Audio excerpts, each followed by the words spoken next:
Hello everyone. जैसा कि आप लोग जानते ही हैं कि मैं सॉलिड के विषय में पढ़ा रही हूँ, है ना। तो इसके प्रॉपर्टीज़ हम देख रहे हैं कि सॉलिड में क्या क्या प्रॉपर्टीज़ होती हैं। तो आप आज का हमारा टॉपिक है कि सॉलिड की जो मैग्नेटिक प्रॉपर्टी होती हैं वो क्या क्या होती हैं। तो कौन से सॉलिड किस प्रकार की प्रॉपर्टी शो करते हैं और वो किस कारण से होता है ना। तो चलिए हम चलते हैं कि भाई ये होता क्या है। तो सॉलिड में जो मैग्नेटिक प्रॉपर्टी होती है वो किस कारण से होती है। तो ये इसीलिए होता है, इलेक्ट्रॉन नाभिक के चारों ओर दो प्रकार से मूवमेंट करता है, गति करता है। एक कक्षीय गति करता है, मतलब कक्ष में ही करता है, और एक चक्रीय गति करता है, मतलब कि चारों ओर घूमने का। एक तो वो अपने अक्ष पे ही घूमता है, कक्ष पे ही घूमता है, जैसा ये है तो यहीं यहीं घूमेगा। और चक्रीय गति का मतलब कि वो पूरा इलेक्ट्रॉन नाभिक के चारों ओर घूमेगा, है ना। तो इस तरीके से ये चारों ओर घूमेगा। और एक तो ये अपने ही अक्ष पे यहीं यहीं मूवमेंट करते रहेगा। दो टाइप से इसकी होती है। तो इसका ये है कि जब भी कोई ऋणावेशित कण नाभिक के चारों ओर चक्कर लगाता है तो उसके चारों ओर एक चुंबकीय मतलब मैग्नेटिक क्षेत्र का निर्माण हो जाता है, जिससे इलेक्ट्रॉन छोटे छोटे चुंबक की भांति व्यवहार करने लगते हैं। बिकॉज वो जब चारों ओर मूवमेंट करते हैं तो वहाँ पे एक एरिया बन जाता है जो कि मैग्नेटिक एरिया कहलाता है, जिससे जो इलेक्ट्रॉन्स होते हैं वो माइनर मैग्नेट का व्यवहार बिहेवियर करने लगते हैं। और इसीलिए मैग्नेटिक प्रॉपर्टी को ही चुंबकीय आघूर्ण से व्यक्त करते हैं। और ठोस पदार्थ मतलब कि सॉलिड पदार्थों को बाह्य चुंबकीय क्षेत्र में रखने पर वे निम्न व्यवहार प्रदर्शित करते हैं। मतलब कुछ ऐसे पदार्थ होते हैं कि यदि बाहरी चुंबकीय क्षेत्र में रखेंगे तो वो किस तरीके का अपना व्यवहार यानी कि बिहेवियर प्रदर्शित करेंगे। तो हम देखते हैं कि पहला इसकी प्रॉपर्टी जो होती है भाई, वो होती है पैरामैग्नेटिज्म, मतलब कि अनुचुंबकत्व। तो कुछ पदार्थ ऐसे होते हैं कि बाह्य चुंबकीय क्षेत्र द्वारा वो दुर्बलता से आकर्षित होते हैं, मतलब अट्रैक्शन पावर उनमें नहीं होती है, चुंबकीय क्षेत्र के द्वारा वो अट्रैक्ट नहीं किए जा सकते। बिकॉज क्योंकि इनमें अयुग्मित इलेक्ट्रॉन होते हैं, और अयुग्मित इलेक्ट्रॉन होने के कारण ऐसा इनमें होता है। अयुग्मित इलेक्ट्रॉन का मतलब ये है कि ये एक सेल है, मतलब कोष है, और उसमें ये अयुग्मित इलेक्ट्रॉन है, एक ही इलेक्ट्रॉन है। और चुंबकीय आघूर्ण का मान इसमें मतलब कि डेफिनेट होता है, निश्चित होता है, इनको हम नहीं बदल सकते। और जैसे कि फेरस 2+ आयन, क्रोमियम 3+ आयन, निकल 2+ आयन, और ऑक्सीजन ETC, ये सब होते हैं। सेकेंड प्रॉपर्टी आ जाती है कि डाईमैग्नेटिज्म। तो इसमें हम देखते हैं कि भाई ये क्या होता है। तो प्रतिचुंबकी का मतलब ये है कि भाई क्या हो रहा है इनमें। तो जो जब इनको बाह्य चुंबकीय क्षेत्र मतलब किसी चुंबकीय मैग्नेटिक एरियाज में रखा जाएगा तो वो उसके द्वारा क्या होंगे, डिस्पर्जन होगा, उनमें प्रतिकर्षण होगा। तो क्यों होता है ऐसा?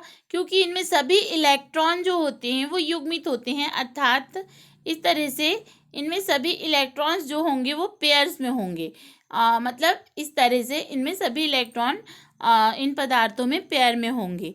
और इसमें जो मैग्नेटिक आघूर्ण, चुंबकीय आघूर्ण का मान होता है वो शून्य होता है, क्योंकि इलेक्ट्रॉन का चुंबकीय आघूर्ण दूसरे इलेक्ट्रॉन के चुंबकीय आघूर्ण को नष्ट कर देता है।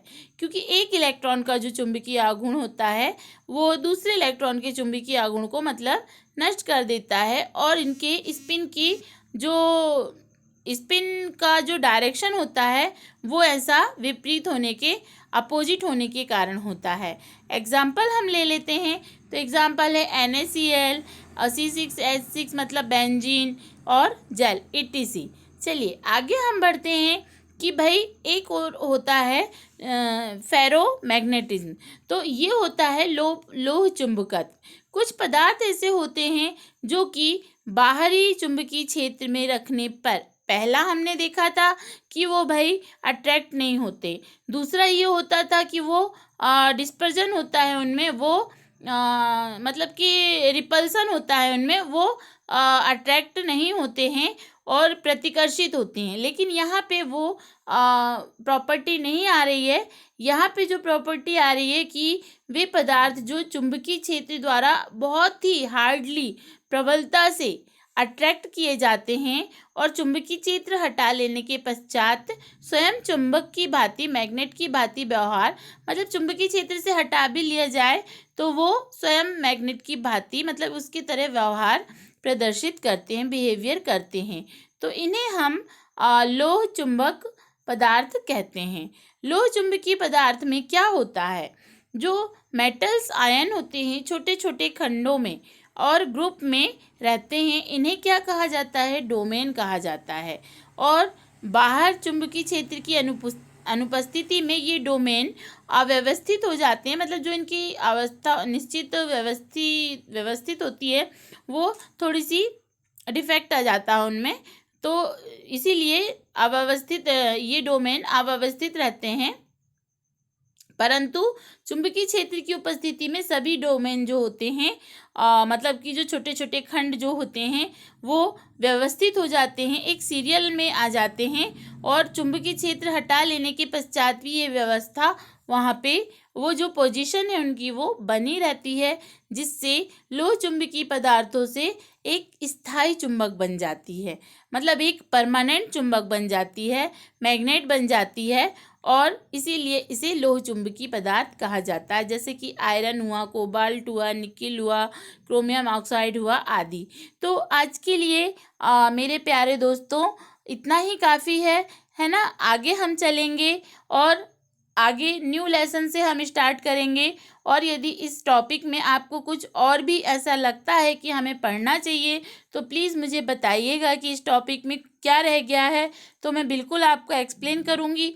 और एक बात, हाँ, लाइक कर रहे हैं आप, बहुत अच्छी बात है कि लाइक कर रहे हैं। सब्सक्राइब कीजिए, मुझे लाइक कीजिए और मुझे प्रोत्साहित कीजिए आगे बढ़ने के लिए, ताकि मैं आप लोगों के लिए बहुत अच्छे से अच्छा वर्क कर सकूं और बहुत अच्छे से अच्छा वीडियो ला सकूं, जिससे आपकी हेल्प हो सके। लेकिन यदि आप डिसलाइक करते हैं तो बच्चे मुझे इतना ज़रूर बता दीजिए कि डिसलाइक करने का रीज़न क्या है, क्या कारण है कि आपको वीडियो पसंद नहीं आया। वीडियो पसंद नहीं आया कोई बात नहीं है, लेकिन आप उसका मुझे रीज़न ज़रूर बता दीजिएगा कि आपने डिसलाइक क्यों किया, कमेंट में मुझे ज़रूर बताइएगा। ओके दोस्तों, तो मैं आगे अगला लेसन लेकर आऊँगी आपके लिए। उसके पहले यही कहना चाहूँगी कि यदि इसमें कुछ और रह गया है तो आप मुझे प्लीज़ कमेंट में बता दीजिएगा कि क्या चीज़ रह गया है, तो मैं आपको उसको और क्लियर कर दूँगी। और यदि कोई वीडियो क्लियर नहीं है, क्लैरिटी नहीं आई है, तो वो भी आप बता सकते हैं कि ये वाले वीडियो में क्लैरिटी नहीं है, तो मैं उसको और क्लियर करने की कोशिश करूँगी। और आपकी हेल्प के लिए मैं ऑलवेज़ अवेलेबल रहूँगी, हमेशा आपका साथ दूँगी, और आपका साथ ही मुझे आगे बढ़ने में मदद करेगा कि मैं आपके लिए और अच्छे से अच्छा वर्क कर सकूं। तो प्लीज़ लाइक करना ना भूलें, सब्सक्राइब करना ना भूलें और शेयर करना ना भूलें। और मेरे प्यारे दोस्तों, यदि डिसलाइक करते हैं तो प्लीज़ डिसलाइक करने का रीज़न कमेंट करके मुझे प्लीज़ बता दीजिए कि क्या कारण है कि आपने डिसलाइक किया है मुझे। ठीक है, ओके, आज के लिए इतना ही। फिर मिलेंगे हम अपने अगले वीडियो के साथ और कुछ अच्छा नया।